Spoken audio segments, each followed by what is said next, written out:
आमलकी एकादशी का व्रत 3 मार्च 2023 को किया जाएगा। आमलकी का मतलब आंवला होता है। पद्म पुराण के अनुसार आंवले का वृक्ष भगवान विष्णु का प्रिय माना जाता है। ऐसी भी मान्यता है कि इस वृक्ष में श्री हरि और माता लक्ष्मी का वास होता है, जिस वजह से आमलकी एकादशी के दिन आंवले के वृक्ष के नीचे बैठकर भगवान विष्णु का पूजा किया जाता है। इसे आंवला और रंग भरनी एकादशी भी कहा जाता है। इस व्रत में भगवान विष्णु के साथ ही आंवले के वृक्ष की पूजा की जाती है। पुराणों में फाल्गुन माह की आमल की एकादशी पर आंवले की महिमा का वर्णन किया गया है।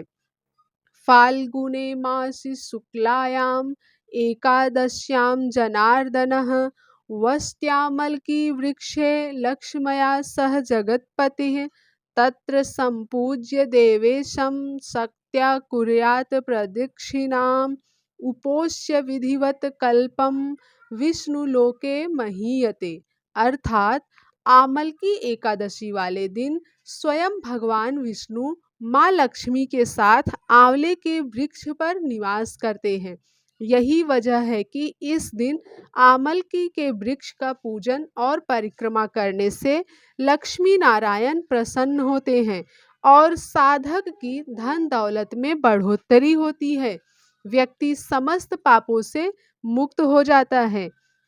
इस दिन आंवले का उपटन लगाने, आंवले के जल से स्नान करने, आंवला पूजन करने, आंवले का भोजन करने और आंवले का दान करने की सलाह दी जाती है।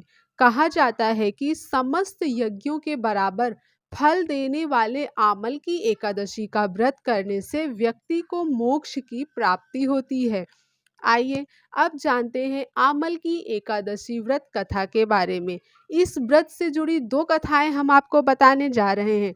ध्यान पूर्वक सुनिए। पौराणिक कथा के अनुसार इस सृष्टि का सृजन करने के लिए भगवान विष्णु की नाभि से ब्रह्मा जी की उत्पत्ति हुई थी। ब्रह्मा जी के प्रकट होने के बाद वह स्वयं के बारे में जानना चाहते थे। उनके जीवन का उद्देश्य क्या है, उनका जन्म कैसे हुआ। उन्होंने इन सभी सवालों के जवाब जानने के लिए भगवान विष्णु की तपस्या आरंभ कर दी। सालों तक ब्रह्मा जी तपस्या में लीन रहे। ब्रह्मा जी के कठोर तप से प्रसन्न होकर जगत के पालनहार श्री हरि विष्णु जी ने उन्हें दर्शन दिए। भगवान विष्णु को अपने समक्ष पाकर ब्रह्मदेव भावुक हो गए। उनके दोनों आंखों से आंसू बहने लगे। उन आंसुओं से ही आंवले के पेड़ की उत्पत्ति हुई। शास्त्रों के अनुसार उस दिन एकादशी तिथि थी। श्री हरि ने कहा कि आज से जो भी फाल्गुन शुक्ल एकादशी को व्रत रख कर आंवले के पेड़ के नीचे उनकी पूजा करेगा या फिर पूजा में आंवले का फल उन्हें अर्पित करेगा, उसे जन्म मरण के बंधन से मुक्ति मिल जाएगी। भगवान विष्णु ब्रह्मा जी से बोले कि ये पेड़ आपके आंसुओं से उत्पन्न हुआ है, इसलिए इसमें समस्त देवताओं का वास होगा। इसका हर अंग पूजनीय होगा। कथा नंबर 2। किसी समय में चित्रसेन नामक राजा राज्य करता था। उसके राज्य में सभी लोग एकादशी का व्रत करते थे। राजा की आमल की एकादशी में गहन श्रद्धा थी। एक दिन राजा शिकार करते हुए जंगल में बहुत दूर निकल गया। उन्हें राक्षसों ने घेर लिया। राजा घबराहट में मूर्छित हो गए। राक्षसों ने उन पर हमला किया, पर वे जिस भी अस्त्र से राजा को मारना चाहते वह फूल में बदल जाता। फिर अचानक राजा के शरीर से एक दिव्य शक्ति प्रकट हुई और सभी राक्षसों को मारकर अदृश्य हो गई।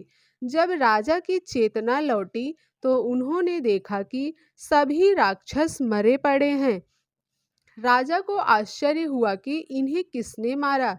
तभी आकाशवाणी हुई, हे राजन, यह सब राक्षस तुम्हारे आमल की एकादशी का व्रत करने के प्रभाव से मारे गए हैं।